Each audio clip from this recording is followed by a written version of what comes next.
So what's, just to remind you what it is, so we take our, it could be discrete, could be continuous model, right? And what we do is we count the number of eigenvalues of h omega restricted to some box lambda with some boundary conditions below energy E, right? And we divide this by lambda. So lambda is a big box, a box in either RD or ZD, depends on the model. BC, well, this can be any boundary condition. So Dirichlet, Neumann, periodic, Robin boundary conditions, right? And you're interested in the limit of this when lambda goes to infinity. And this is equal to n of E if it exists, right? So what happens is that under various assumptions on h omega, typically,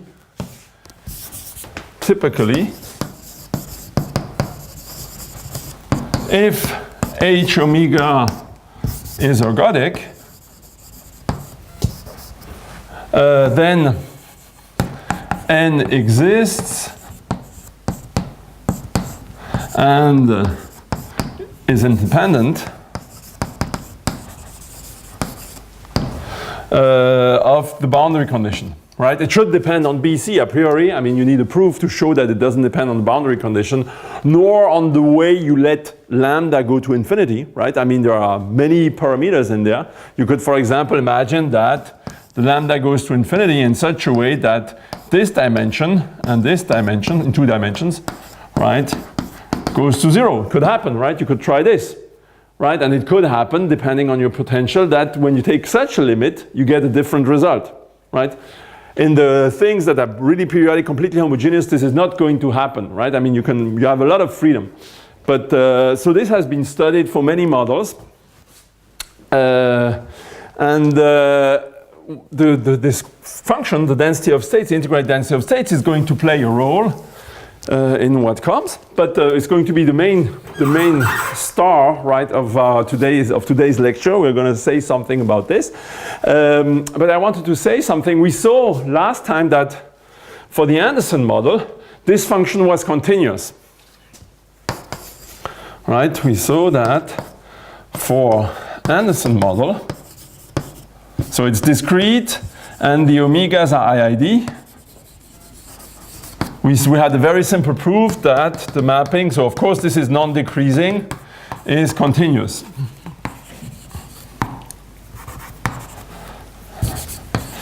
And I said at the end there is a conjecture, right, that for discrete models in general, if it's not the Laplacian, but you take an operator here that has infinite range, right, then this proof does not work, right? And I forgot to mention one thing, which is a recent paper by Bourgain and Klein.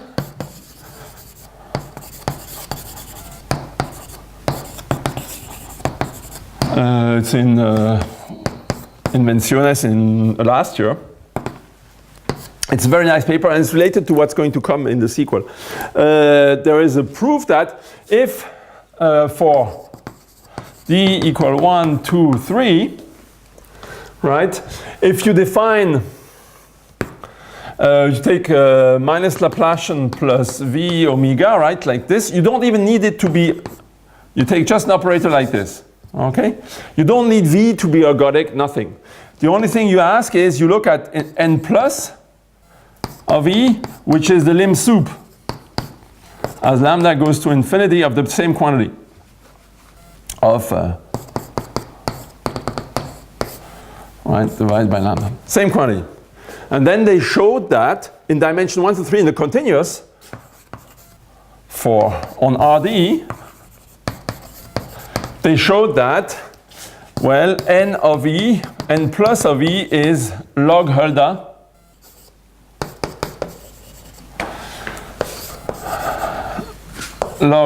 continuous. What does it mean?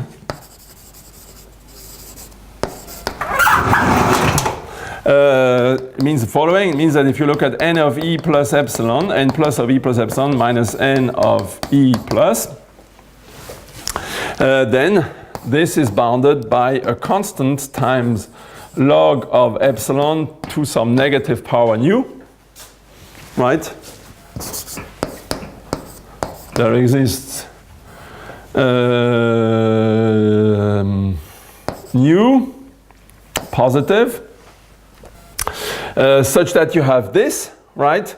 And this is a function c which depends on e for all, the nu is not depending on e, but for all e in the real line, there exists a function c of e which is positive, and it's locally bounded. C is locally bounded. So locally, for the region of energy, you can take the same constant c, right? So of course this implies continuity of the function, right? It's a bit stronger because you have a modulus of continuity for the function. It is related to something we are going to, I'll discuss a little bit, I won't go into the details today. Let me think now. And actually, this, where does this estimate come from? It comes from the unique continuation principle, right? But I'm going to tell you more about this once we've been through part of today's material. Okay. By the way, they proved the same estimate in the discrete case, but if the operator minus Laplacian or what replaces it, H0, is finite range, right? If this has finite range, meaning that it's a matrix which has at most finitely many diagonals, right, that are non-zero, then they have the same estimates, and this is in any dimension, right? Okay. So the first thing we're going to see today is what is called the Wegener estimate.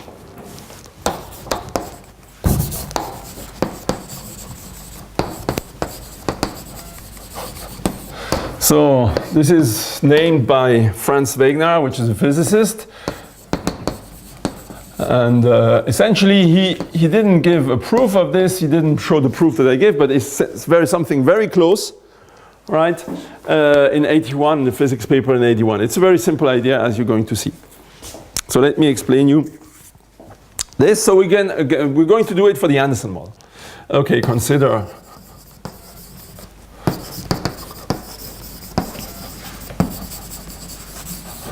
Anderson model.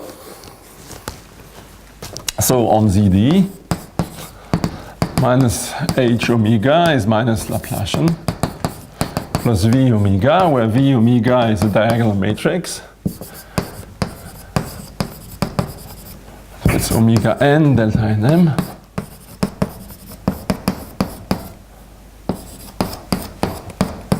Right, and omega n, they are IID. Then one has the following theorem. Well,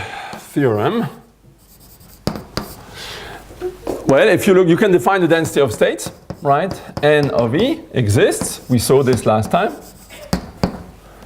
And one has, there exists C positive, such that for any E in R, you have that, actually,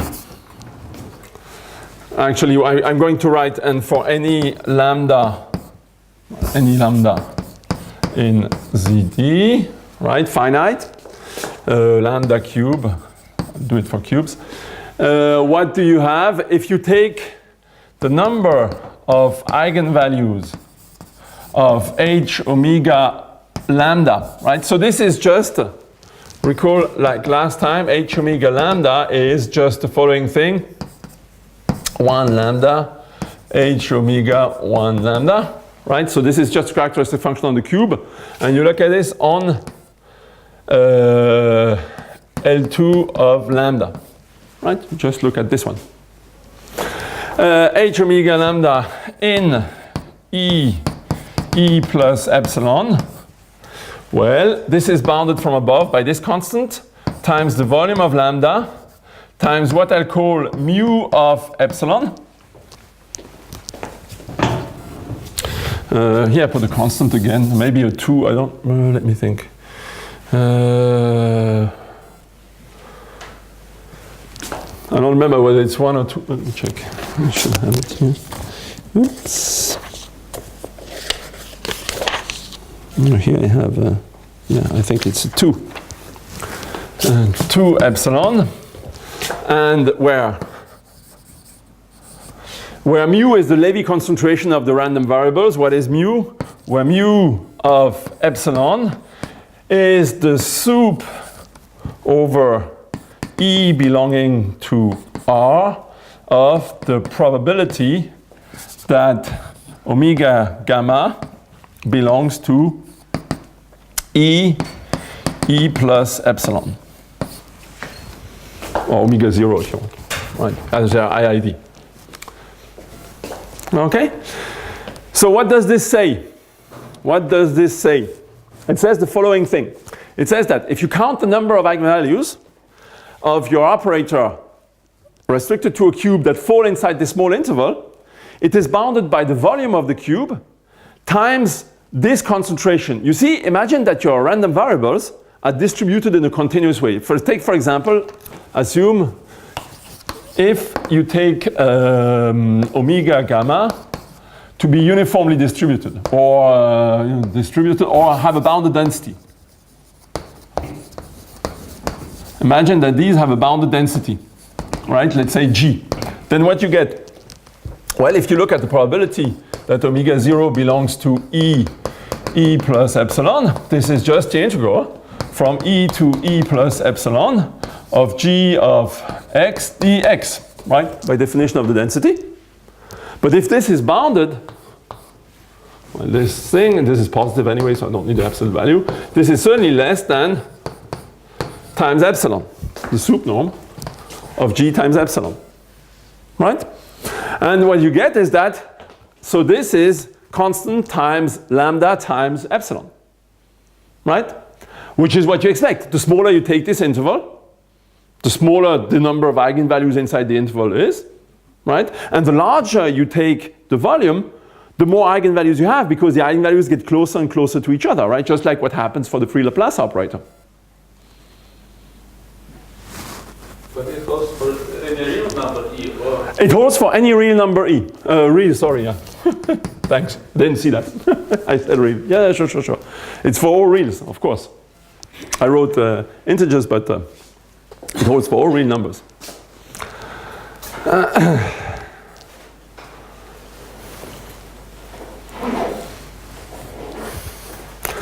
Okay. So, and of course, this has a corollary for the density of states, which is immediate. And so we have that there exists C positive such that for any E in R, n of E plus epsilon minus n of E is bounded from above. Of course, from below it's bounded by 0, and from above it's bounded by a constant times mu of 2 epsilon. Right?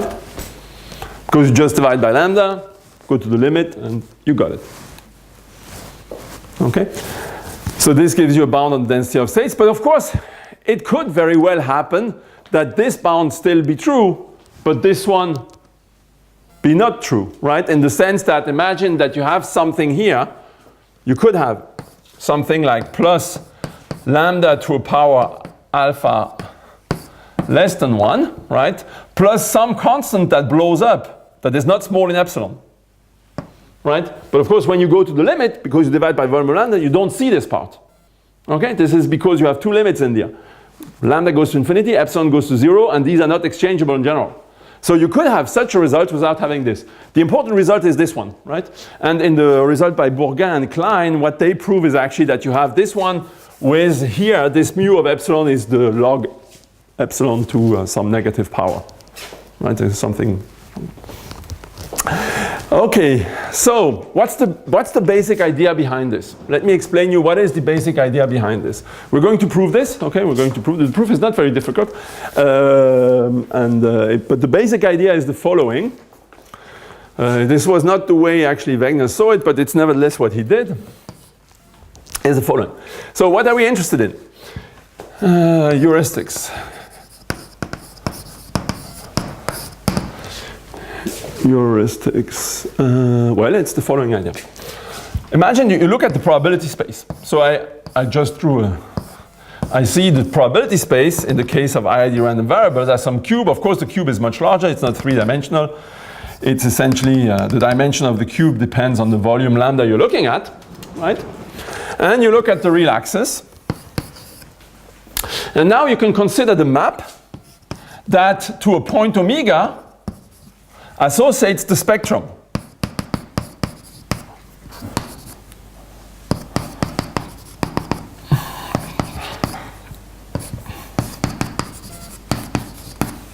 Right, look at the spectrum. So here we have a finite dimensional matrix.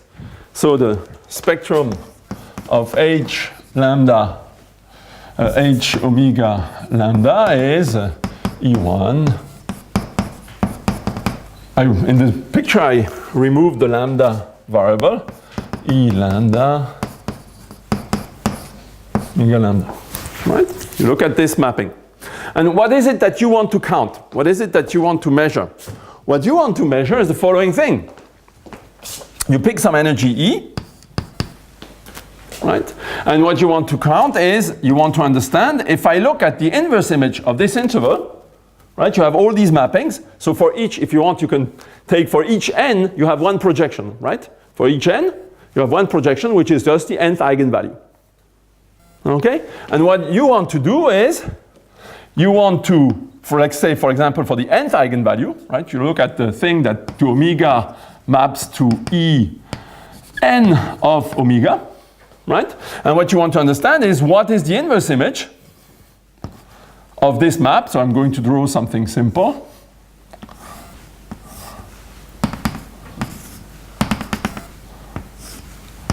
Inside this space, right? So that's, for example, the image of the small interval E minus epsilon, E plus epsilon, the inverse image of this interval, through the map, omega gives En omega, right? And so you certainly have a bound that the number of eigenvalues,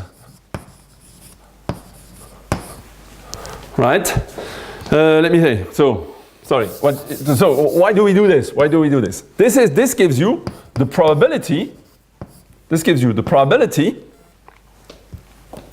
that what? That En belongs to E plus epsilon, E minus epsilon, right? This thing is exactly given by En inverse of the interval E minus epsilon, E plus epsilon.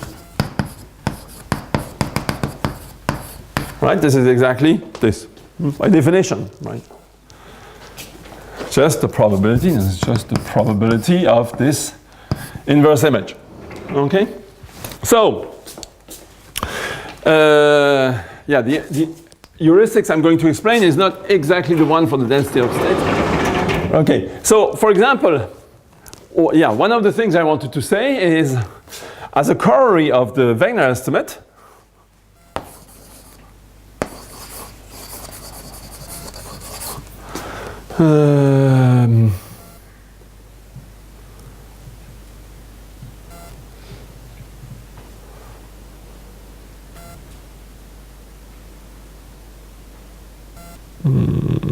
there is something missing here. There is something missing. I forgot to put an expectation here. Right? This is important. Right? It's not a pointwise bound. It's not that I know that with some big probability I have this, I have an expectation here, right? So it gives you, by Markov's inequality, it gives you a pointwise bound, okay? And then this follows because it's the limit of this, but the limit is the same almost surely, so it's the limit of the expectation, right? It's important that you have an expectation here, right? That's an important thing. The corollary of let me say, of W, the Wagner estimate, right, is immediate because we know that the number, the probability that there exists an eigenvalue of h omega lambda in E plus epsilon, right, is bounded by, well, what is it? It's bounded by the expectation of the number of eigenvalues of h omega lambda in E plus epsilon. Right? Why? Because this number here is just an integer. So if it doesn't take the value 0, it is at least equal to 1. Right? So Markov's inequality immediately gives you this. I mean, this is what? This is the expectation of the characteristic function of this set. Right? And this function is larger than the characteristic function because if it's not 0, it's 0 if you're outside the set, so the characteristic function is 0 at the same points. And if it's not 0, it's larger than 1, meaning larger than the characteristic function. So if you take the expectation, you get this larger than this. So in particular, this implies this lambda times mu of epsilon, or 2 epsilon, right, by Wagner. And now, what I want to say is what I want to give you, what the heuristics I want to give you is the heuristics for this inequality rather than for that one, for the stronger one.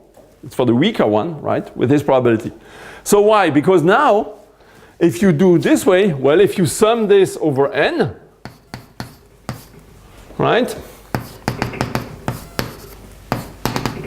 well, this is going to be a bound. This is going to be a bound of the probability that there exists an eigenvalue of h omega lambda in E plus epsilon, right? This probability, because it's just the fact that there exists an eigenvalue, is the fact that you belong to the union of these sets, right? There exists an eigenvalue. For omega, there exists an eigenvalue E minus epsilon. So this is E minus epsilon. Yeah, I changed the interval, but that's fine here. So the fact that there exists an eigenvalue of h omega lambda in this interval is exactly such the fact that you are in one of these sets. So this set, if you want this event, is equal to the union of those events. And of course, the probability of the union is bounded by the sum of the probabilities. Okay, so you get this inequality.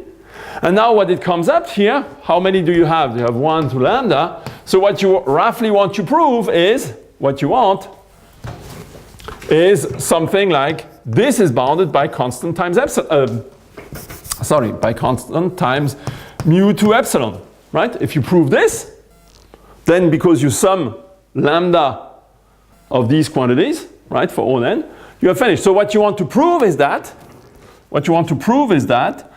if you look at the inverse image of a small interval through any eigenfunction like this, right, you get a set with a small probability. Right?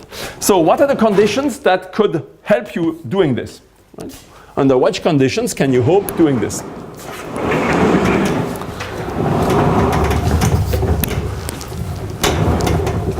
Well, we're going to use this image. Well, what I'm saying is the following thing. Imagine, so look at the Anderson Hamiltonian. So you have h omega, so yeah, h omega is minus Laplacian plus v omega. But it has a very special property. If you look at its dependence on the random variables, well, if I do the differentiation of h omega, the operator, with respect to the nth random variable, right, what do I get? I just get the projector on the nth coordinate, right? Remember, what is this? This is a matrix. You have off diagonal, on diagonal, doesn't depend on omega, 0 here. And here you have omega n plus 1, and so on. I draw it in one dimension, but it's the same thing in any dimension. If I differentiate this with respect to omega n, because the random variables are independent, I just get the 1 here. So it's just this projector. So what do I see? I see that if I do the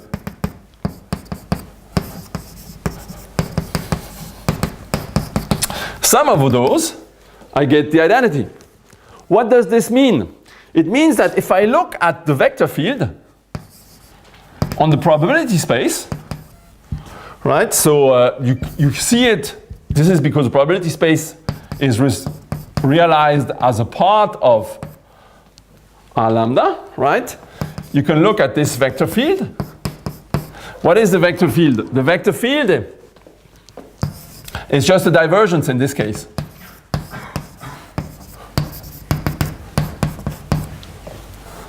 Right? The vector field is just a divergence. What do you say? What we see is that if I take V H omega, this is the identity. It means that if I push omega according to this vector field, right, along this vector field, I get the identity. What does it mean? It means that the eigenvalues, if you think of it in a differential geometric term, the eigenvalues move along the vector field. Right? So here in my picture I have a vector field which is not the one I drew because this one is a straight one, but we know that the eigenvalues move along the flow of the vector field. Another way, in this case, another way to express it is that if I look at H omega plus T bar, where T bar is the vector T and T being a real parameter, you have that this of course is H omega plus the parameter T. Right? If I add small t to each of the random variables, right, what I get is adding t times identity to the operator. So of course, if I look at the eigenvalues, at this point, this is the eigenvalue at the point omega plus t. Right? It's the same thing. Okay? But it means that if you push your random operator in the parameter space, in the random parameter space, right, along the vector field, then the eigenvalues move. But this means now that if I take this, right, if I look at, if these are, you see, you have this vector field in probability space, okay? This gives you a foliation of the probability space, right, by just the flow of the vector field. It means that if you lift up this interval by En, the region that you want to measure the probability of is going to be contained in between two leaves, right, that are orthogonal to the flow of the vector field. Right? But if you assume that your probability distribution is continuous, what you want to compute now is the integral of a volume, according to this measure, in between these two leaves. Right? But this is going, if you can bound the probability distribution, is going to be roughly proportional to the volume, Lebesgue volume of the region contained here. Okay? So it's going to be roughly proportional to this width, which is exactly what we hope for. Okay? It's exactly what we're hoping for. Sure. But doesn't the volume of the section depend on lambda big? Not really. What happens is that it doesn't really depend on lambda big because it's because of the product nature of the probability space, right? So it means that you're just integrating. So in a way, of course, it depends. I mean, you're increasing the number of variables, right? But nevertheless, this thing tells you that roughly. When you go, so if you want, this does not depend on lambda big, right? This is going to be always true. Yeah. Okay? But of course, the change of variable, if you want, from a differential geometric point of view, the change of variable that you need to rectify your vector field is going to depend on lambda big. That's correct. Right? So you're right in this sense that this is going to be correct. But this is why I'm saying this is not the proof. This is just the heuristics. Right? It's just to show you what's the idea behind it. And this is completely different from the heuristics that enabled, from the idea that's behind this result. Right? Behind this result, it's because you see, this thing is going to work even if you remove the Laplacian. Because it relies only on the random potential. It's certainly obviously true for this thing because you're just counting the IID, the random variables are independent, so you're just counting the number of points of this random process that fall inside your interval. Okay? which can be estimated by independence very easily. But in the results of Bourgain and Klein, what is really crucial is actually the Laplacian. Here the Laplacian plays a crucial role. It comes in, I can explain it, well, is now the right point. Yeah, maybe I can explain it to you now why it is crucial. And, but it's the Laplacian that gives this exponential decay. Actually, it comes from the Laplacian rather than from the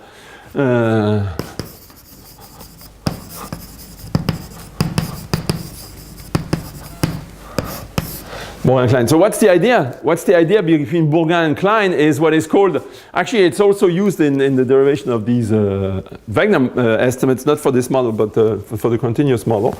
It is a unique continuation principle.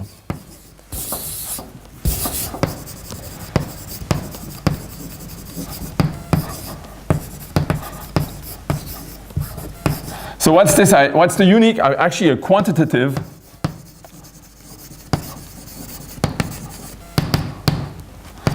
unique continuation principle. So what is unique continuation principle? That's a very simple thing. Is that if I look at minus Laplacian plus v, if v is regular, so it doesn't need to be very regular, but has some regularity. If I look at the solution to this PDE, right, and so on omega connected, I take a connected set, a connected open set, and u is identically equal to 0 in some little, in some omega tilde. Omega tilde is contained in omega open. Then this implies that u equals identically 0 on omega. Right? That is called what is called unique continuation principle, and it holds true for, well, for the minus Laplacian plus v, you can even have coefficients here, as long as the coefficients are not too singular. This is going to be correct, right? And this has been studied a lot, it's an important thing. So that's what called the unique continuation principle. So what is a quantitative, so in particular, a consequence of this thing is, for example, the fact that if you look at the Schrödinger operator, if you look at, for example, the ground state, then the ground state is unique. Right? This is a consequence of the unique continuation principle, the fact that the ground state is unique.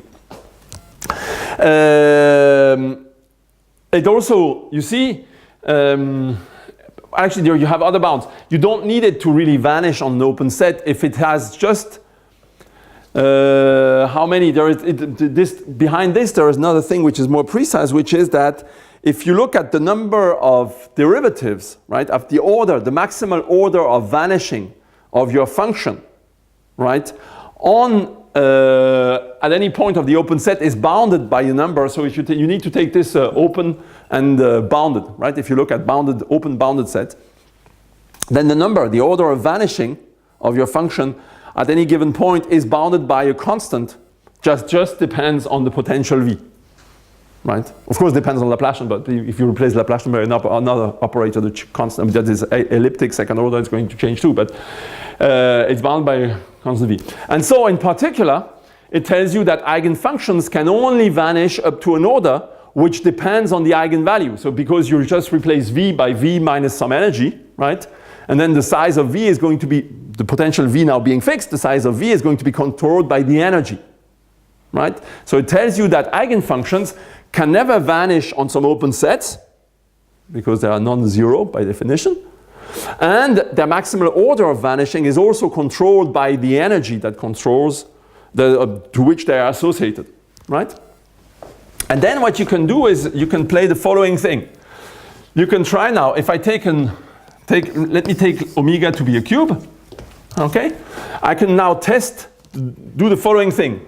Imagine that I look at the eigenfunction, right? So I take an eigenfunction, minus Laplacian plus v u equals eu, and I'd like to understand, so I know that u has L2 norm equal to 1. I normalize it in this way. And I'd like to understand the following thing. I'd like to understand what's the size of u? Oh, I know that u cannot vanish, right? It has norm 1, so it must be roughly, it must be more or less big, right? In some part of space. And what I want to understand now is, so if I assume, well actually I'm not going to normalize this, I'm going to normalize the following. Assume that u at x0 equals 1, right? And this is the max of u at x0 equals 1, and this is the max of u over lambda, right? I want to understand what is u at x, right? Or how large is u at x for x far away, for x far away from x0. So now let me write it bigger. I need some space.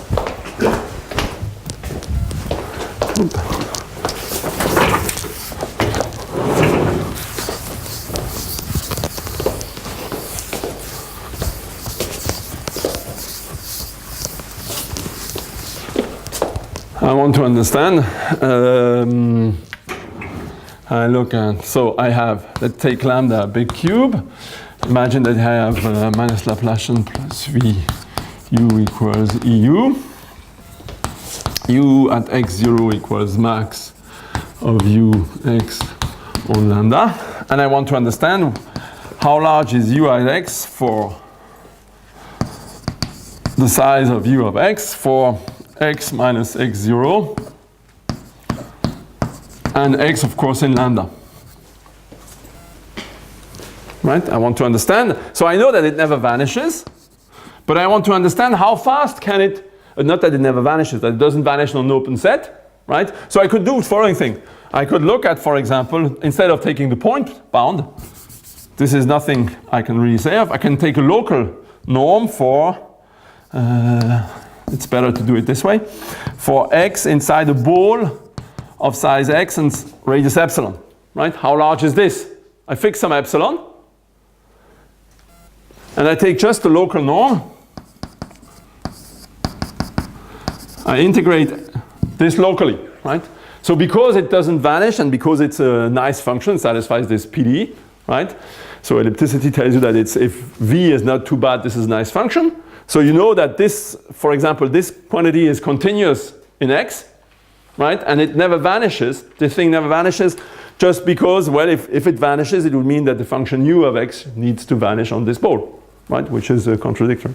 And so the one way to phrase this unique continuation principle, quantitative, is to understand what is the size of this, right? What's the size? What is the fastest rate of decay, or yeah, that an eigenfunction can have? Okay, and this is related to the Heisenberg uncertainty principle, right? In the following way. Imagine, so this unique continuation principle here is also related to the Heisenberg principle. Why? Imagine, what does the Heisenberg principle say? It says that you cannot localize both in Fourier space and in direct space at the same time. Which means that if in Fourier space you are localized in a very small window, right, you need to be extended some way in direct space. Okay? But imagine, so now we should think of Heisenberg's principle for something more general than just Fourier analysis. It's because it would be more Heisenberg principle for such an operator, right? You can imagine that Fourier analysis is just what happens when you want to diagonalize the Laplacian or when you want to diagonalize constant coefficient operators. But you can think of what happens if you want to quote unquote diagonalize this operator. So it's something slightly more general. But you see that this function u, because it satisfies this equation in the space, in the quote-unquote Fourier variables for this operator, is very well localized because it is associated to what physicists call a quantum number, right? It just corresponds to one eigenvalue. So in energy, it's very well localized. Okay? And what this says is that if you are very well localized, right, then you certainly cannot be compactly supported. Right? But you must, what this says, this version says, right, is that you cannot decay faster than something. Right? So it's all part of the same general theme. And actually the decay that people were able to prove is that, roughly, people were able to prove that if you look at this local norm, right, so here you could take this, you could also take the maximum, the value of over the ball, right? You can integrate over a ball. It also works. B of x epsilon. This is bounded from below by a constant e to the minus constant. And if I remember well, you have x minus x0 to the power 4/3. And here you have also 1 over c. And you have, sorry, you have c here and 1 over c here. Positive. And the c, of course, depends not on u, it depends on the potential, right? And the energy E. Meaning that if E increases, then the C can become smaller. This way, actually larger. Right, the way I wrote it here. And the 4/3 does not depend on the... No, the 4/3 does not depend. And of course, this is only valid. Well, actually, it's contained in the C, but it's only valid if x minus x0 are sufficiently far from each other, right? This is what the C controls. That's an asymptotic that is correct at large distances. No, it does not depend on the dimension. No, the 4/3 does not depend on dimension. Exactly. And it is expected that you have a 1 actually here for 4/3 instead of 4/3 if the coefficients, if the equation here is self-adjoint, meaning if V is real valued. Nobody knows how to prove this. Right? But because, and it is known that this in general is optimal, meaning that there are examples for complex valued potentials where this is actually achieved. Right? You can't do better than that. Now, so what's the idea here? What's the idea? How do you get this log? This comes actually from this estimate. Why? Because the idea is you see, if you look at the number of eigenvalues in the volume lambda, right? Or for h, well, omega lambda in E plus epsilon, right? What you should imagine is that each of your eigenvalues takes up, just like in the unique Heisenberg principle, each eigenvalue takes up some volume in phase space, right? And roughly, this thing is telling you how much volume in phase space is available. Right? That's the global, it's essentially a bound on the symbol. And so now what this tells you is that, imagine that you pile up, right? If this number, so of course the volume in phase space increases when lambda increases, right? But if you had too many eigenvalues, right? Meaning if they would be much larger than this, let me think now.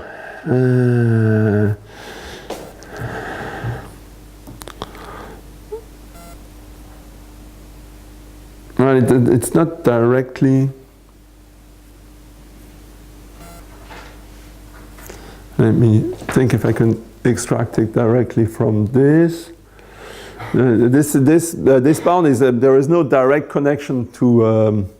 I mean, the connection to this bound is connected to this bound, but it's not in a single phrase actually. I mean, there are various estimates in between. Let me think. How can I phrase this? How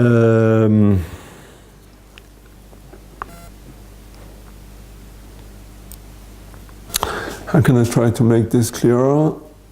So,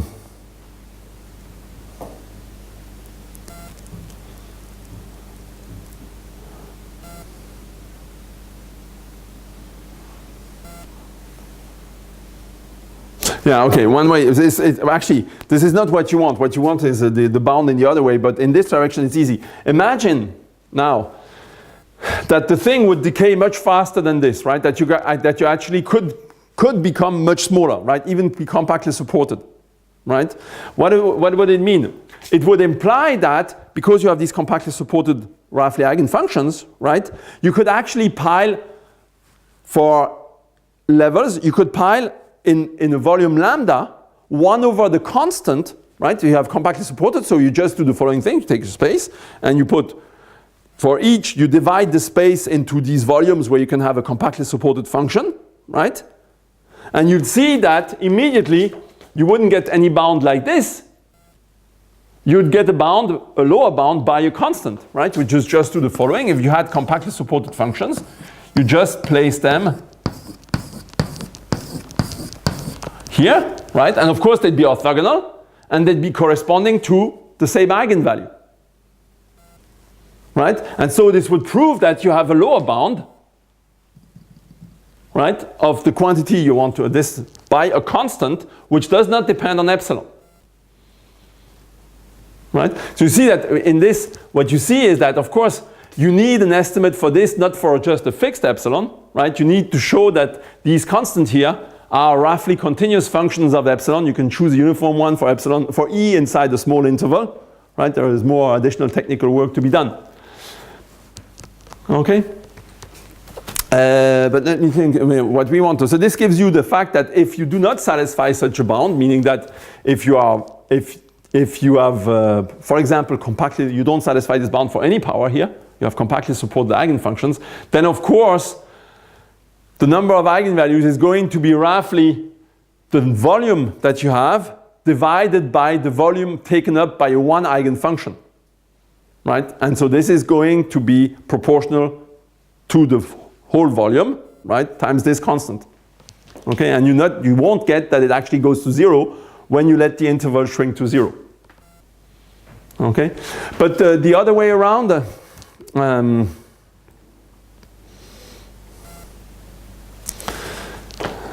me think now, what is the, now I can't remember exactly what the idea is to get it the other way around, meaning that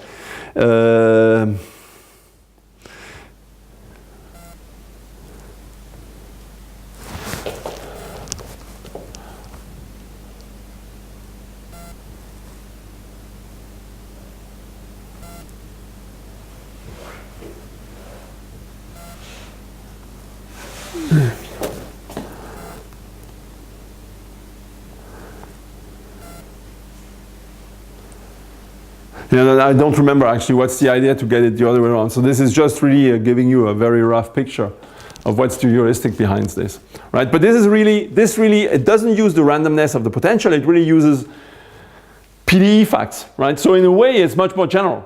It's something which is, the result is quite general, it doesn't assume anything on the randomness.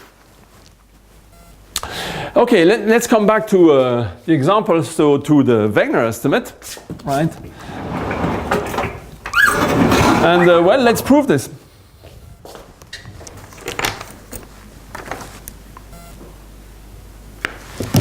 Okay, let's prove this Wegener estimate. So, as I said,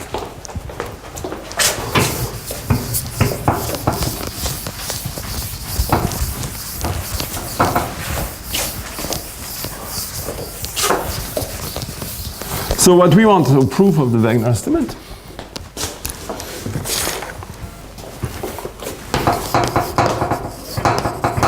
so we're dealing with the Anderson model, and so we want to count the number of eigenvalues of h omega lambda in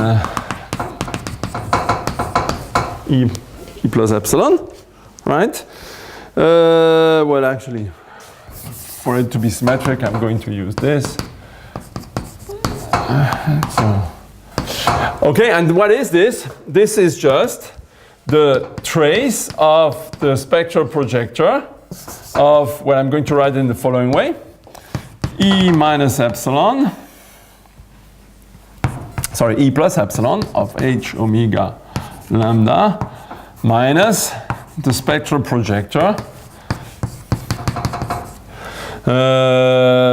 E minus epsilon. Well, I'm going to open it here, right? I'm just going to open it.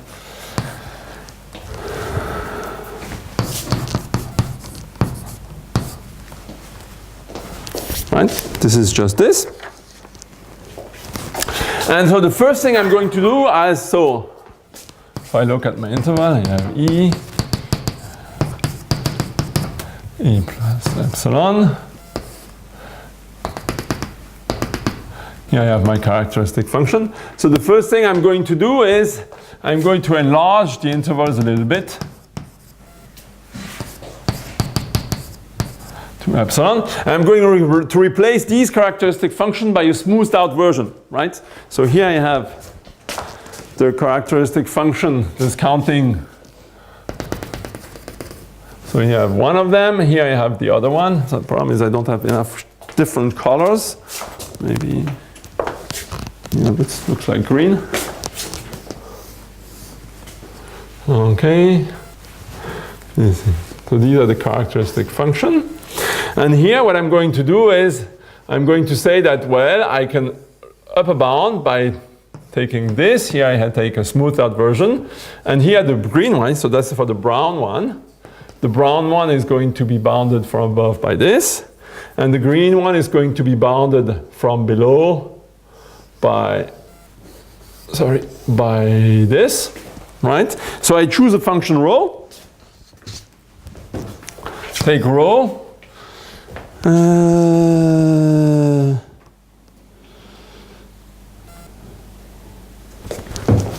So I take rho. Actually, this is what I will use it the other way around. I did the picture the wrong way around. I take rho increasing, rho between 0 and 1, such that rho equals 0 on minus infinity. Let's just make it, let's take equals 0, right? I just shift the operator and take equals 0. E doesn't play any special role. 2 epsilon. Well, actually, no. I'm gonna keep the E. To E minus epsilon, right? And rho is equal to 1 on epsilon plus infinity, right?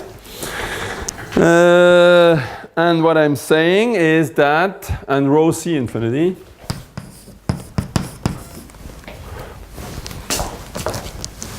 So the profile of rho is roughly this.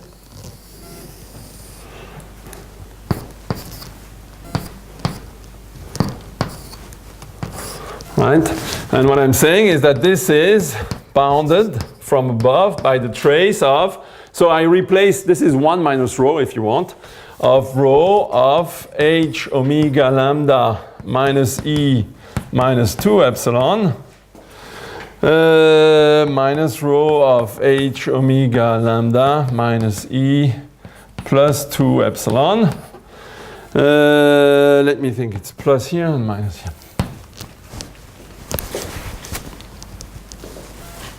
Right? Just by this picture.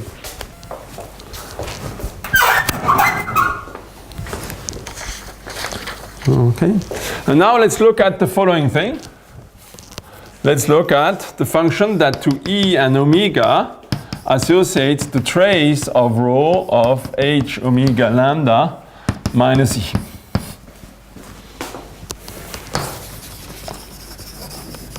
Consider this function, right?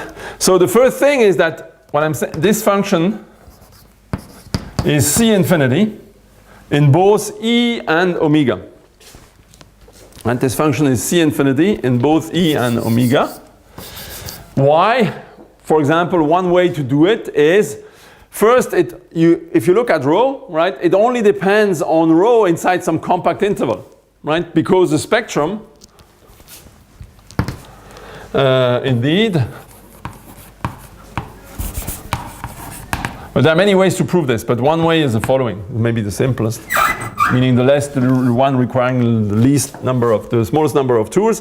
Indeed, you can do as the spectrum, the union over all omegas, or all lambdas of the spectrum of h omega lambda is contained in some fixed set minus r, right? You can actually replace rho here, right, for E, if E is also contained in minus r, right? You can replace the rho here by the rho times some characteristic function of a set, smoothed out characteristic function of the set minus 2r, 2r, right? So you take chi,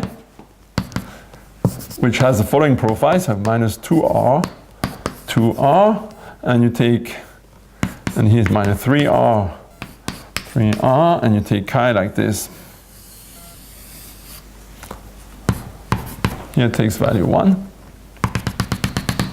Right, and it's C infinity. So this is the same thing as chi of the same operator, or chi times rho. This is the trace of, because as operators, these are the same, right? So here you have a C infinity function with compact support. And now because this is C infinity with compact support, you can approximate this, right? You can approximate this function by, for example, polynomials. And this in the C infinity over the small interval norm, right? You can approximate it by polynomials. But of course, if you take a polynomial, it means that you just need to understand that the trace of h omega lambda minus e to the power n as a function of omega and e, this is actually a polynomial in omega and e. If you look at this trace, it's a polynomial in the many variables omega and e, right? Because when you, this is a matrix, take this matrix, right? Gives you coefficients on the diagonal, which is obtained by products. Okay, so it gives you polynomials on the diagonal in omega n and e. Right? And so this is a polynomial. So in particular, it's the infinity. And when you do the convergence here, because the convergence takes place in any ck norm, right? You get that the limit here is also C infinity. Right? So you have a sequence of C infinity functions converging in ck norm for any k to this function, which is also gives you a C infinity function in the limit. Okay. You could also use a resolvent. There are many ways to see it, actually. You could use the explicit formulas, for example, for the resolvent. Okay, so the thing is C infinity, and you can compute in the same way. You can compute the differentiation. So you can compute what is the derivatives. So maybe I do it on the board.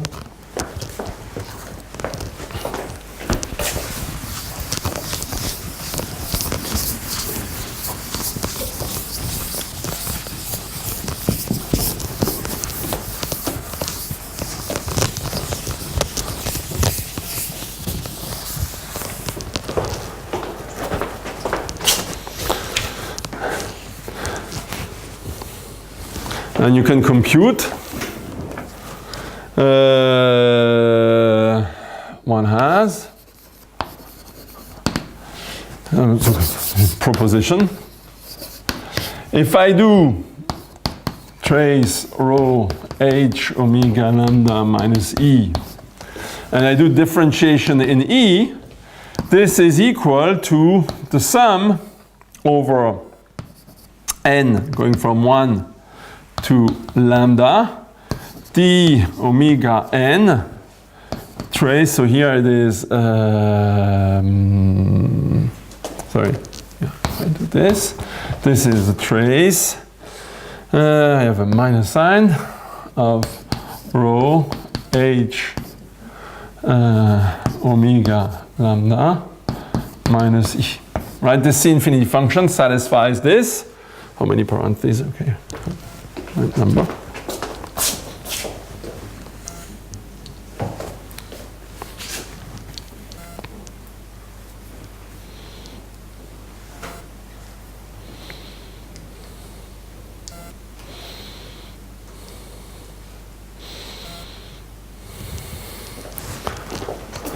Right, one has this. Okay, where does this come from? This is actually coming from what I said before. Proof. Same idea as before. We just need to prove the following thing. For any n, trace of h omega lambda minus e to the n. Right, I want to prove the following thing. So what is this? I want to compute d of e. First I compute this derivative, right? Back to n. So, well, this is equal to the trace times, so here I have minus n h omega lambda e n minus 1.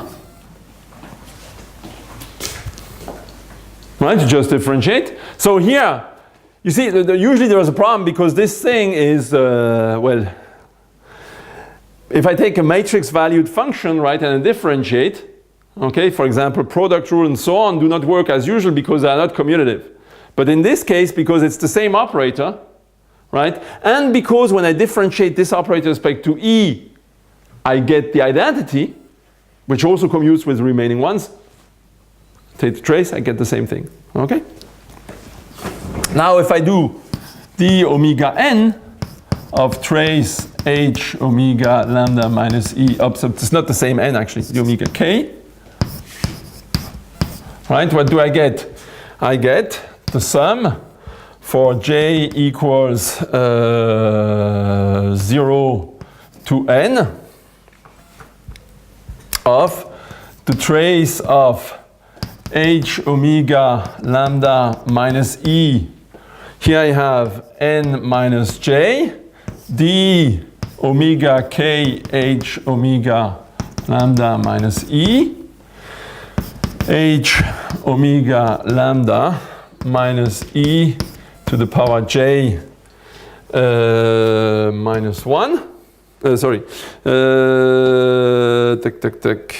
If I start, let me, I need n powers, so I take, this should be correct, so I should start with j equals 1 to,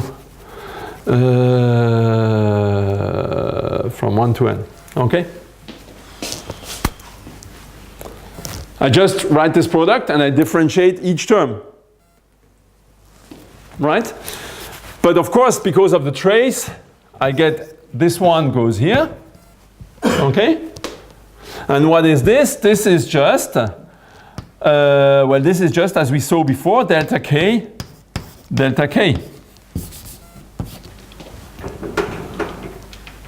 Right, yes, just delta k. Okay, it's just, when I've differentiated this, remember the matrix, it's here, and here you have omega k minus 1. I draw it in one dimension, but in any dimension it's the same thing. So everything, when you differentiate with respect to omega k, everything vanishes except here a 1 at this point. So you have this, and so if I do the sum over the k's of the omega k of the same thing, trace h, what do I get? I get this is minus the sum for j going from 1 to n.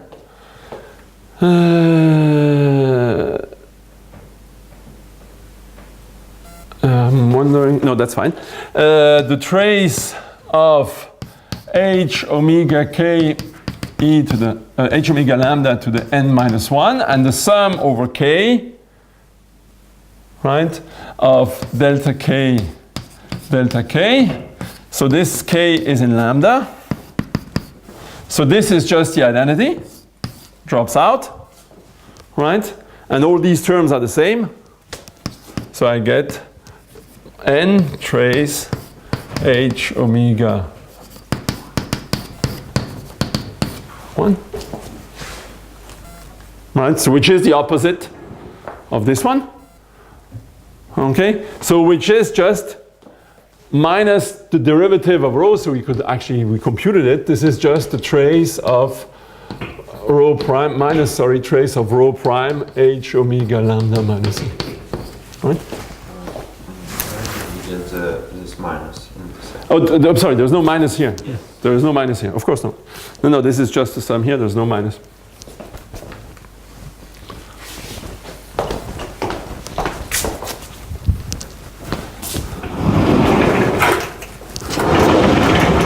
And this is just another version of what we saw before, right? This equation is just a version of this,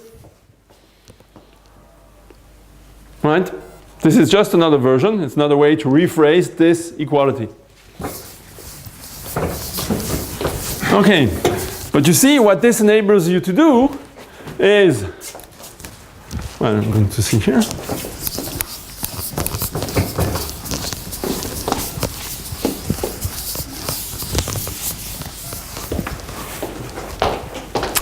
Now, if you look at the trace of rho h omega lambda minus E plus 2 epsilon minus rho of h omega lambda minus e plus 2 minus 2 epsilon.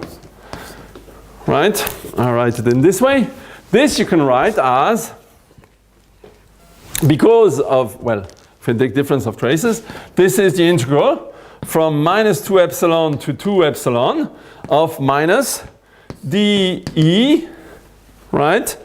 The trace of rho of h omega minus e plus t dt. Right? This is, you can put the trace here. Right? This is just equal to this. And so, if you look at the expectation of this is of course just the expectation of that. And then you can use this equality to see that this is just the sum for n going from 1 to lambda of the expectation of the integral from minus 2 epsilon to 2 epsilon of what? Of d omega n, right? Of the trace of rho h omega lambda minus e d, sorry, this is not dt, this is this is dt, that's fine, e minus, sorry, there's a t here, plus t, there is a dt, right? This is just what I write here. Okay, I just replaced by this formula. And now let's remember what is the expectation.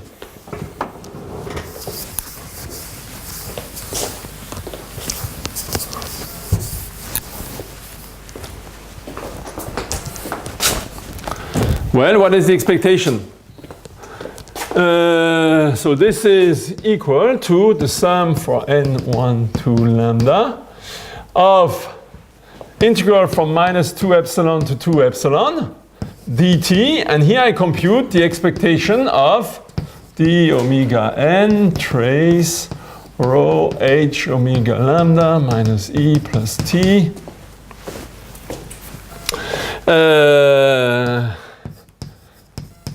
and here I have dt. Right? I just used Fubini. Now, let's look at this one. The expectation is just the integral. I'm going to single out now omega n, so it is the expectation with respect to omega hat n. So omega hat n is the omega m for m different from n, right? Okay, and now you have the integral over, over what? Over r of d omega n trace of rho h omega lambda minus e plus t, right? d mu omega n. If mu is the distribution of the omega n's. Right? If mu omega n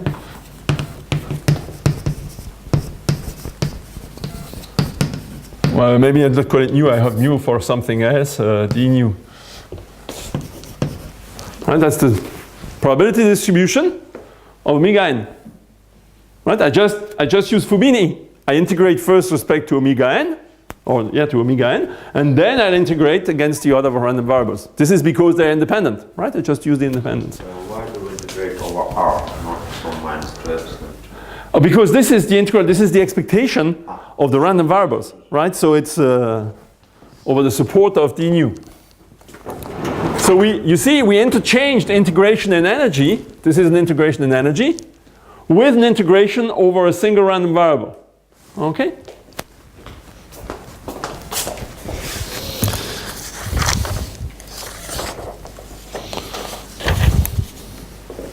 Well, let's first do it.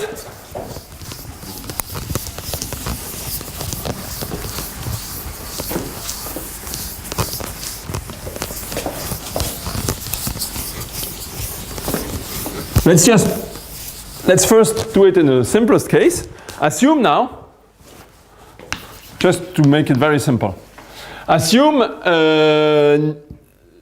d nu has a density.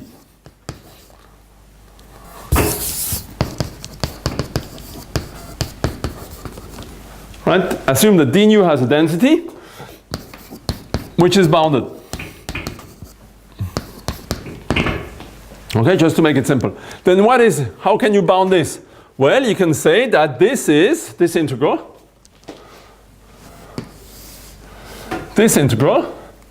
is then bounded by the density times. So, look now.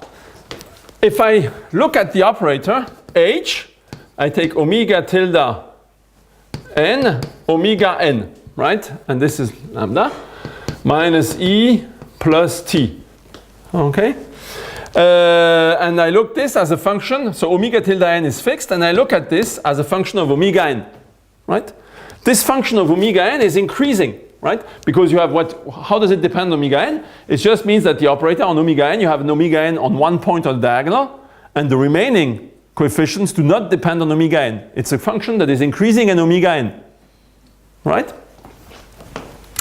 So, if you look at this derivative, this trace here is increasing, the function here is increasing in omega n. Rho is an increasing function, right? So the composition of the two is going to give you an increasing function, right?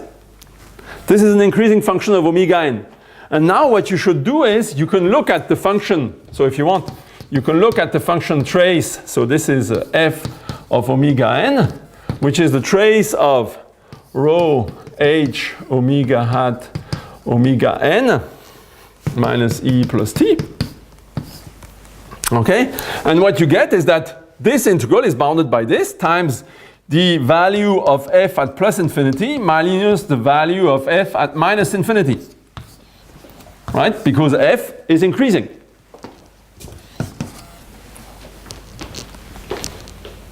Right? Just by the increase of f.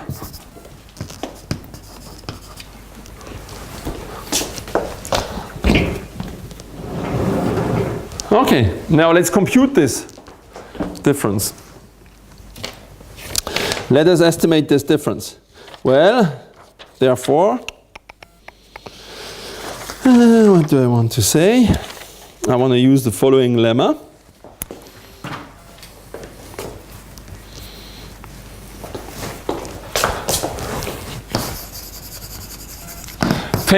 So let A an operator on, let A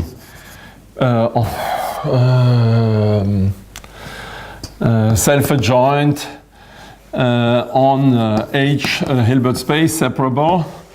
Assume A has discrete spectrum. So the resolvent is compact if you want.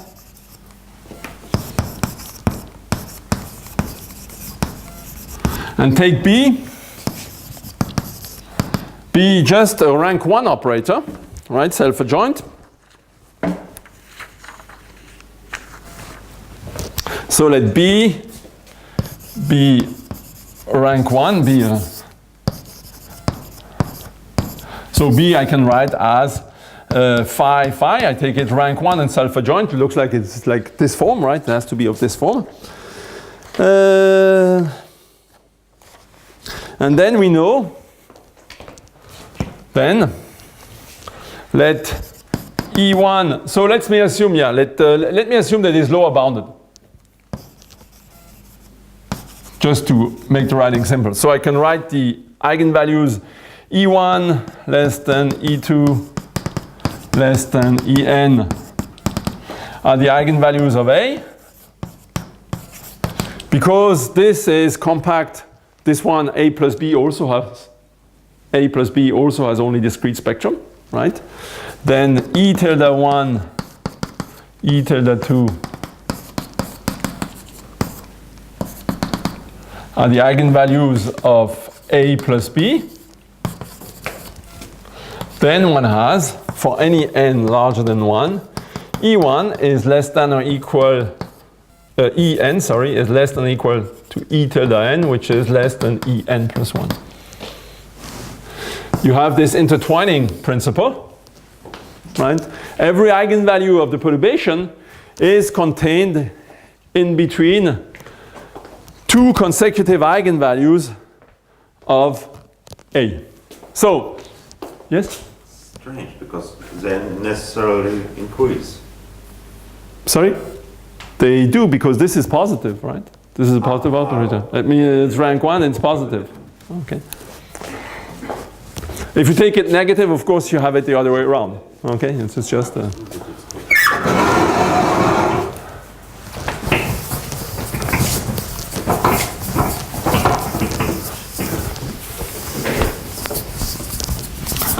And the proof is not too difficult either. So what you do is the following thing. You can actually write, well, what you have is, we're going to prove something a little bit more than that. Proof. You can actually write A plus B, the resolvent of A plus B. You can write, you have an explicit formula in terms of the resolvent of A.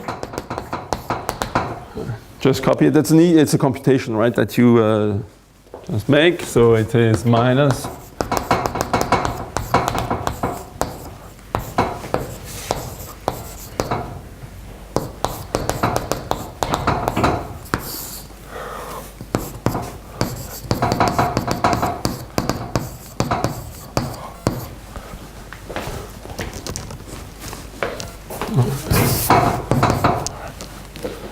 it's an explicit computation, you can just check it. And this is okay if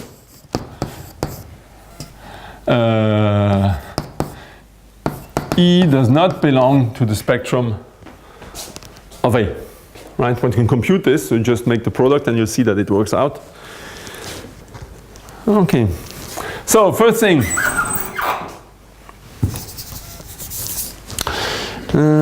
What should I say? What I should say is the following. So there are two cases for an eigenvalue of A. It depends whether it is multiplicity 1, whether it's simple or not. So what we are going to do is so we know that H can be written as the sum of H En. These are just the spectral spaces. So we have that A minus En of H En is equal to 0, right? So these are just the kernels. So HN, let me write it. It's just the kernel of A minus En, right? And then what we have is the following. We can write Hen. Then what you have is the following. You can write Hen as what?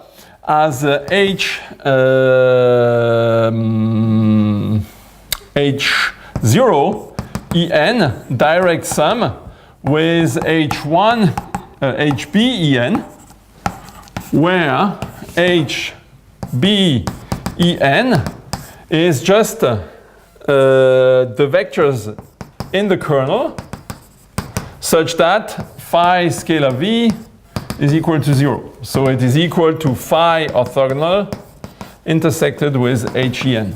Right? So phi is the vector that is defining B. And what you notice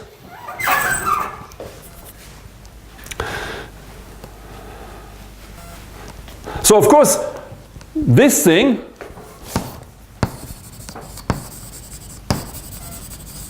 one can have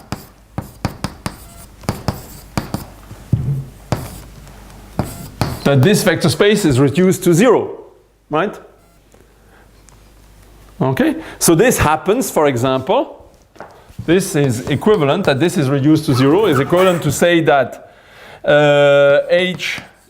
En, the dimension of HEn is equal to 1, right? And HEn is not orthogonal to phi. This space is not orthogonal to phi. Right? It's just to say this. Because as soon as this has dimension larger than 1, this intersection here is not going to vanish. Okay? And now what you can see is the following, is that A plus B on HENB is equal to A on HENB is going to be equal to NB. It has.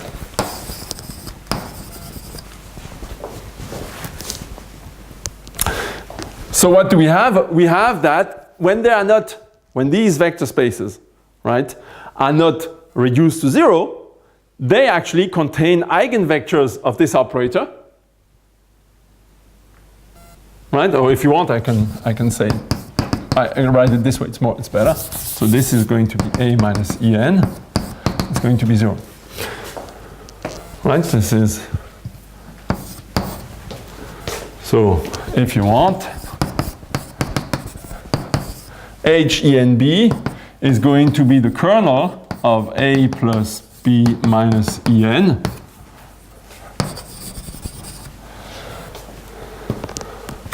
Right? This kernel can, of course, if this is 0, it can be equal to 0.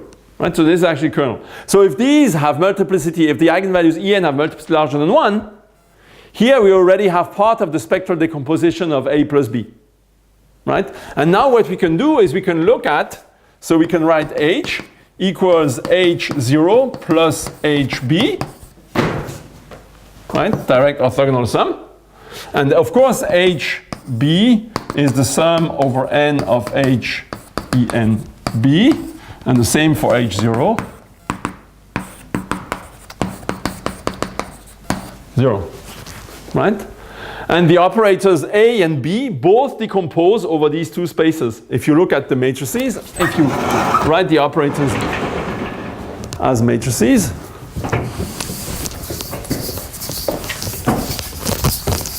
right? You have that A, well, I write here H0, HB, then we know that A is equal to some diagonal matrix here, 0, 0, and diagonal matrix here, right? And A plus B is going to be equal over H0 and HB. Here we don't know what it is. This is some matrix, right? So this is diagonal.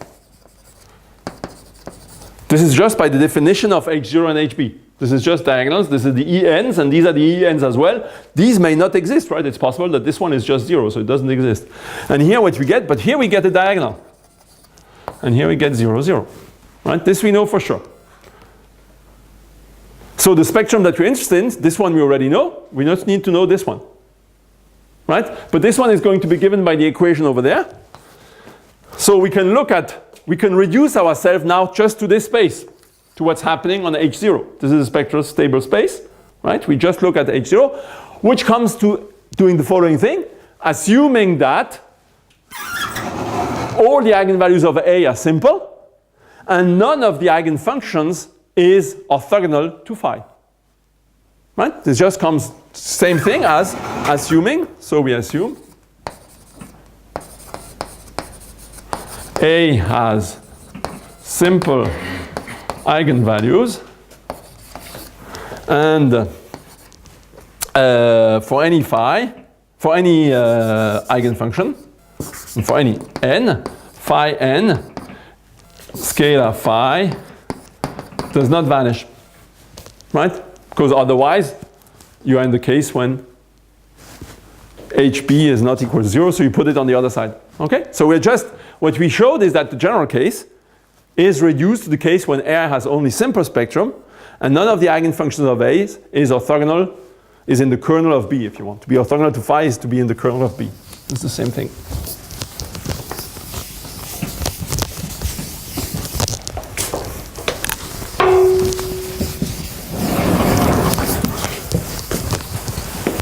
So, and in this case, we can use the resultant formula that we have here. So we see that E belongs to the spectrum of A plus B, if and only if, well, if and only if this vanishes.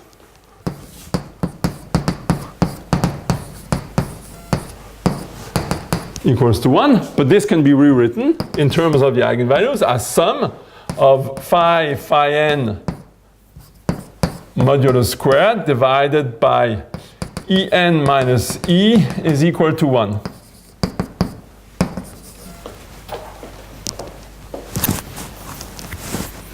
Right? Just have this. So, and so to find the eigenvalues, we just need to solve this equation. Okay? None of these coefficients, and we know that for any n, phi n doesn't vanish. And so, let's look at this. So we have E1, E2,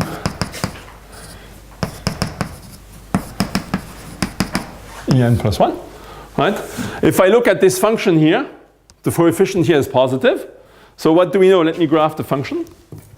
The function, we know that when E goes to minus infinity, right, this tends to 0.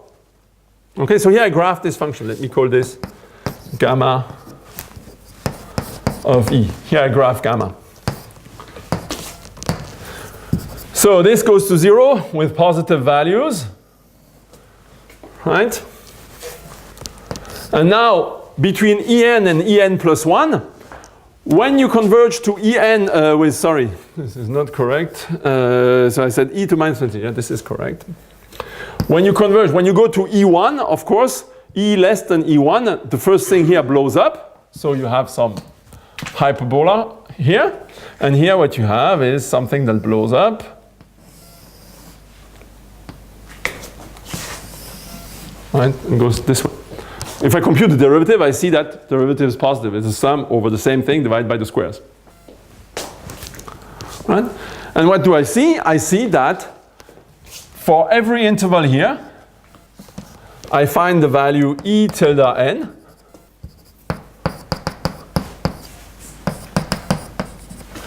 which is going to be, right, the eigenvalue I'm looking for.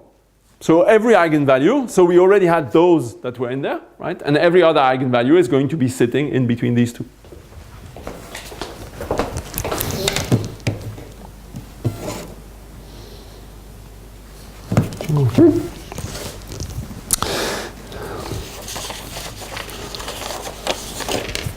So what does this tell us?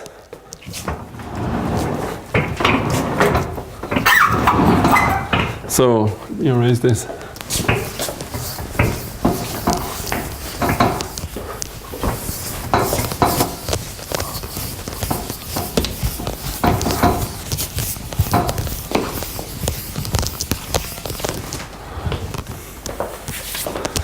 Okay, now what I want to do is I want to estimate this, right? This function f using just this.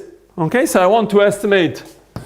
So what is f? It's the trace of rho h omega hat at plus infinity minus e plus t inverse minus the trace, trace of, I should rather put it here, omega hat n minus infinity plus t, right? So this is this, yeah?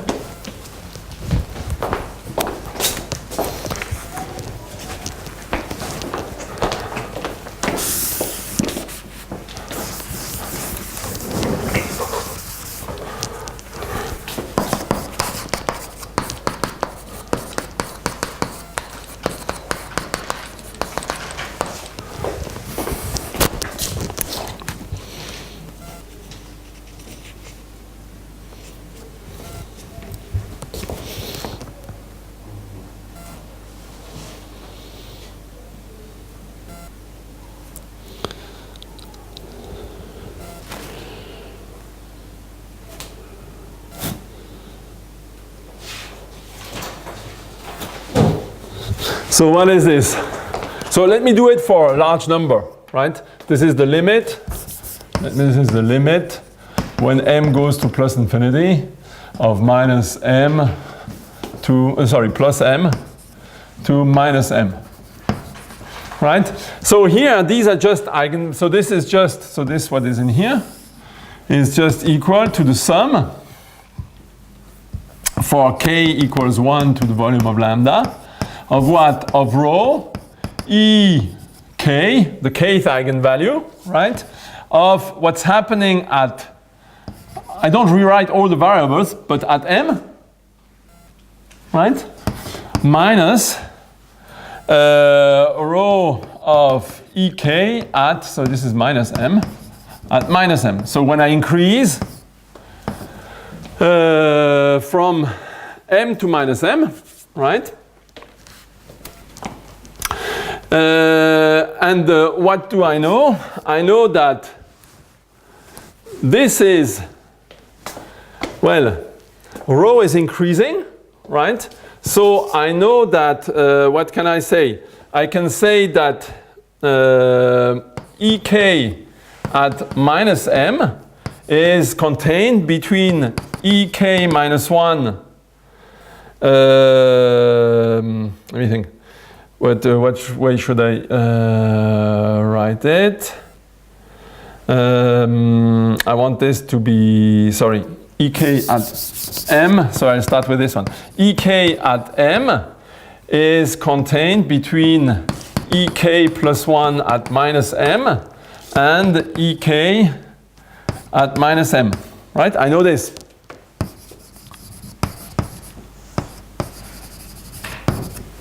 For any k, I have this, right? This is what I just wrote, because how do I go from this one to that one? I just increase, right? I just push along a single parameter. Okay? Rho is an increasing function, so I certainly can.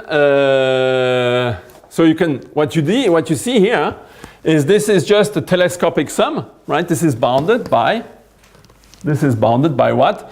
By rho at ek plus 1 minus m minus rho at ek minus m, because rho is increasing, right? The sum for k equals 1 to lambda. And actually I need to cut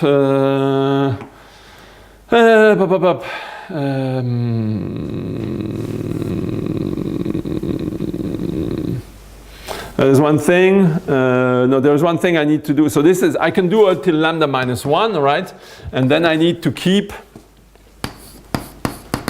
rho ekm minus rho e lambda m minus rho lambda rho of e lambda minus m, right? And here you see you have a telescopic sum. Okay, they all go away except for the last one. So it's rho e lambda minus m minus rho of e1 at m plus this term plus this. But rho is a bounded function. Rho is bound by 1. So you get that the whole thing here is bound by 4. Right? So this is all bounded. So this sum, yeah, this is and that. And so we get that this is actually this. So now you let m go to infinity, right? The bound stays the same. And so this is bounded actually by 4 times g infinity. Actually not even 4, because you have, here you just need to keep 1, right? The last one you can this one does what it wants, but it's not negative. It's bounded by this. Okay? And so now if you plug this into there, again, so this is bounded by 4g infinity. Okay? This expectation gives you 1, and you still have this integral. So this is bounded by 4g infinity, right? So this is bounded by 4g infinity. You integrate from minus 2 epsilon to epsilon gives you 4, so you have a 16 epsilon. And you have how many terms? Volume of lambda. And that's it.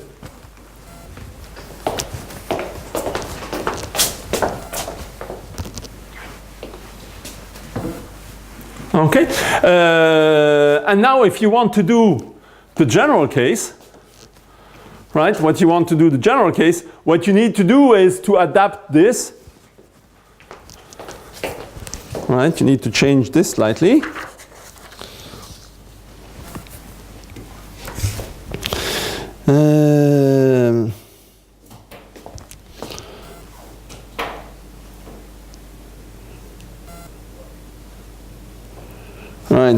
Right, so if you want to do the general case, so you have this integral over R of, how did I call it? I have d omega n of f of x d nu, I have d omega of f omega x, right, where f of omega is, again, it is the trace of rho h lambda omega hat n, and you replace omega n by omega, or by x, let me call it x. I have dx, x, you replace omega n by x minus e plus t, right? So what you want to estimate is this, but now for a general measure mu, and what you use is the following thing. So what you can prove is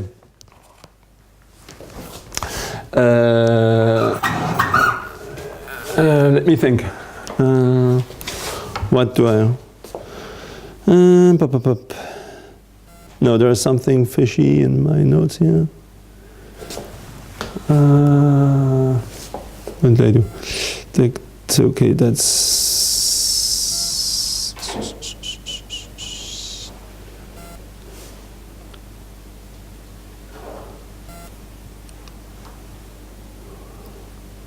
What did I do here?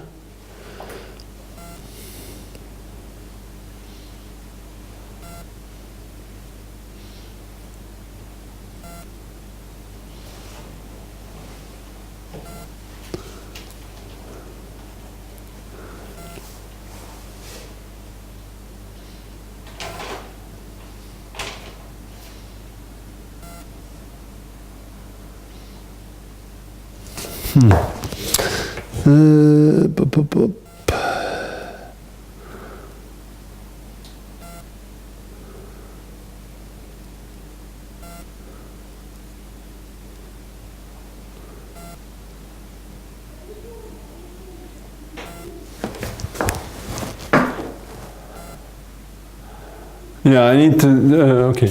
Now, what I want to do is I write this. This is dx of this, okay, I have this. And what I want to use is that if I have this, so let's assume that the things are compactly supported. Oh no, let me think. I need to change, you know.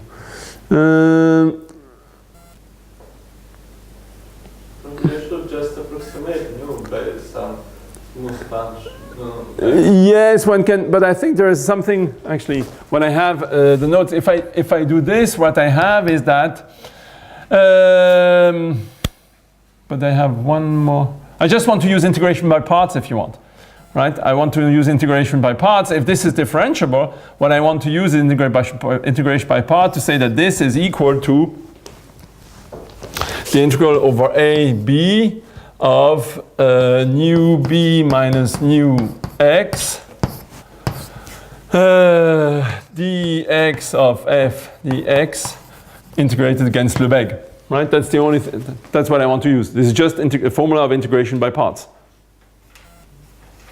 Okay, but I have to rewrite the integral in a somewhere different form because, oh yeah, now I see what I mean. I have to first rewrite this differently. I have to rewrite this differently because you see, what you want is,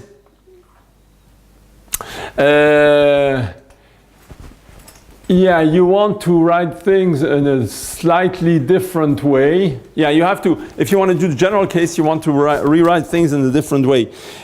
You are going to sum.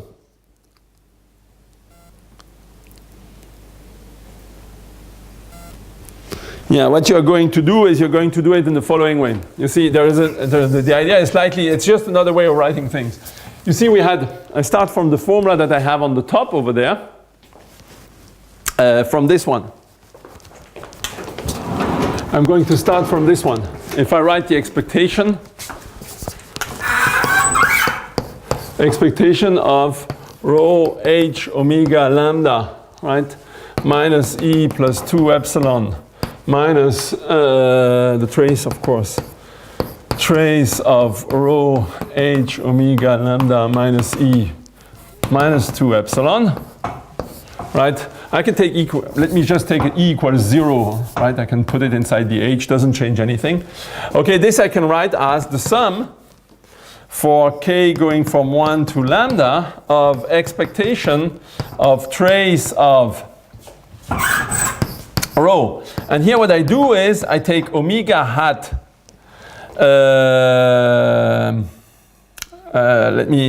this is omega tilde k of epsilon. I'm going to explain you what this is, right? Lambda, this is just this minus the trace of h omega lambda hat k of epsilon plus the vector. Sorry, keep this one here. Let me rewrite it. I'll tell you what it is in a moment. You're going to see it, make a picture. Plus, this is plus 4 epsilon times delta at the site k minus the trace of h omega delta at epsilon lambda. Where, what is this vector? So this is a vector, omega delta k epsilon is just the vector omega 1 plus 2 epsilon until omega k plus 2 epsilon. And here you have omega k minus plus 1 minus 2 epsilon, omega k until omega lambda minus 2 epsilon. So what you see is you start from this with k equals 1. So k equals, actually you start at k equals, if you start at k equals 1, for k equal 1 here, what you have is you have omega 1 minus 2 epsilon, omega, it is exactly the thing, this thing. So this you can also write, this is also h omega minus 2, what I call 2 epsilon bar before lambda, right? And this is h omega minus 2 plus 2 epsilon bar lambda. And what you do is, at every step of this sum, you flip one, right? One of these goes from minus 2 epsilon to plus 2 epsilon. So you increment one of these coefficients by 4 epsilon at every step, right? And so this is again a telescopic sum, because at this term at the k step is equal to this one at the k minus 1, right? And so this is how you get this writing.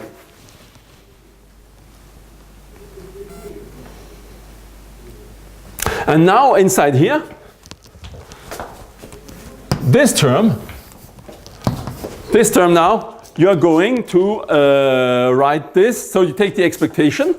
So you get that this term is now, well, you have an expectation with respect to the omega hat k, and you have the integral in omega k, right? In, so let me write, in omega k, you can write that this is the integral from omega k to omega k plus, minus 2 epsilon to omega k plus 2 epsilon, right? That's 2 epsilon of the omega k of the trace of rho h omega hat k. It's not exactly omega hat k, it's omega hat k plus, omega k plus epsilon. Plus, so here you take the rank-1 perturbation, so it's plus t times the projector pi k, so if you want delta k, scalar delta k. And this is integrated from dt, right, dt. You write it in this way. Right, so it's the same function as before, you just integrate continuously the kth parameter from omega k minus 2 epsilon to omega k plus 2 epsilon. Right? So actually, if I write it in this way, it's just this. It's just from -2 to +2. This term, this single term, is equal to that. Just this term. And now, for this one, you can write this as the integral. So this you can write as, so you call this fk, right? And now you can use the trick as before, is that if you look at the integral from -2 epsilon to 2 epsilon of, so which one should I apply it for? No, should I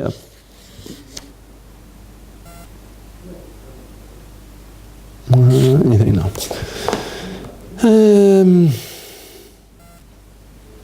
Yeah, okay. I write this. Okay, I can write this as the integral of fk. I can write this as the integral from, let's say, 0 to 2 epsilon of fk minus the integral from 0 to 2 epsilon of fk. Right? Just for this function fk. And so if I call this function integral from 0 to x of fk, if dx, if I call this fk of x, then by the formula I had before, I know that the integral from a to b of fk of x d mu, this is equal to the integral from a to b of mu of b minus mu of x. And I have the derivative of this is just fk of x dx. Right? I use this.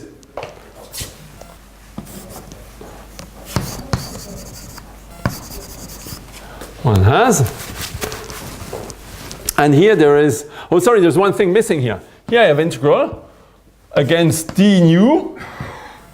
This is d nu. I call it nu.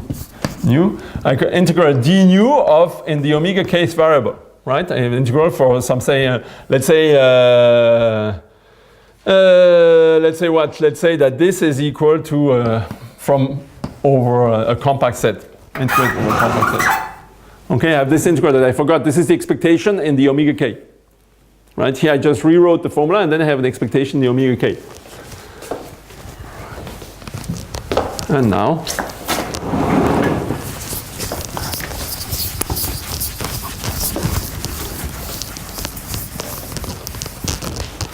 With this, if you use this formula now, you get that, let me call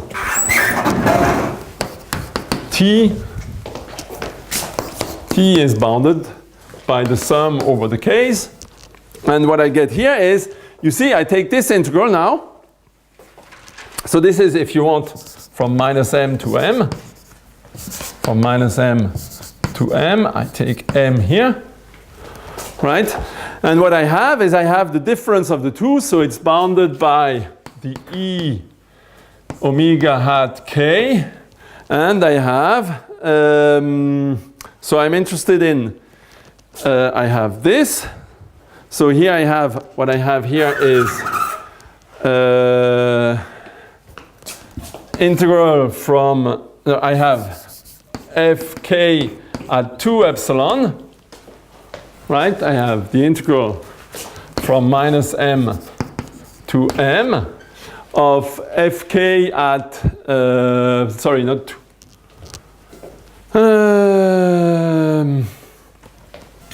Then this way, like, there is something, okay, there is something missing because, let me think now.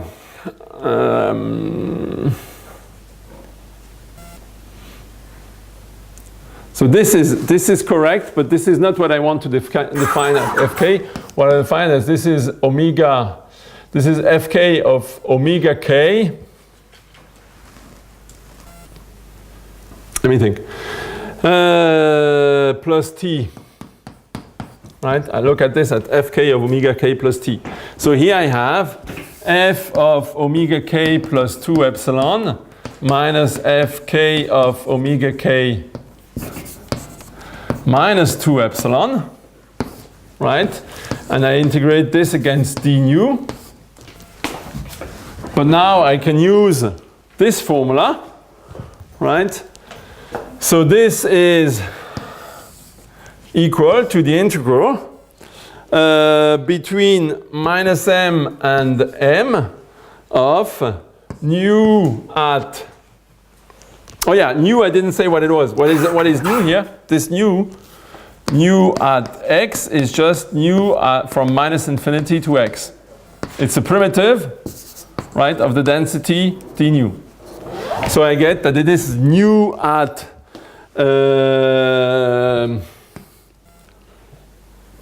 x plus 2 epsilon minus nu at, it's bounded from above by nu at x minus 2 epsilon times fk omega k plus omega k is x here. It is x plus 2 epsilon dx, right? And so this is just a measure nu between x minus 2 epsilon and x plus 2 epsilon. So it's bounded by what we assume, the mu of 4 epsilon, right? The length of the interval for epsilon. And this f here is the same properties here. It has this increase that when you increase one random variable from minus m to m, this changes by 4. Right? And so you get that this integral so you can take m to plus and minus infinity, it doesn't change anything. So this is bounded by 4 times this number, and here how many terms? This expectation is bounded by, well, it's just expectation of a constant, so it's going to be equal to the constant.